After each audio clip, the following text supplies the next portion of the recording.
In the next 60 seconds, I'll show you how to quickly lock down your privacy settings on X, formerly Twitter. First, open the X app on your phone, or go to x.com and log into your account.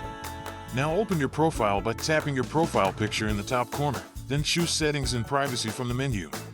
Next, tap Privacy and Safety. This is where you control what people can see and how they interact with you. To make your account private, tap Audience and Tagging, then turn on Protect Your Posts.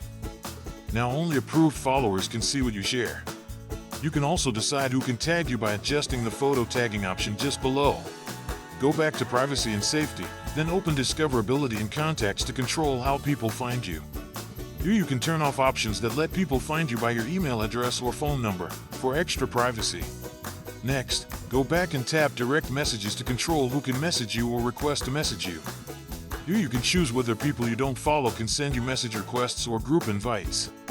For even stronger protection, explore Safety and Account Access to review features like blocking, muted accounts, and security. Once you're done, your X account is now much more private and secure. Save this video so you can revisit these steps anytime.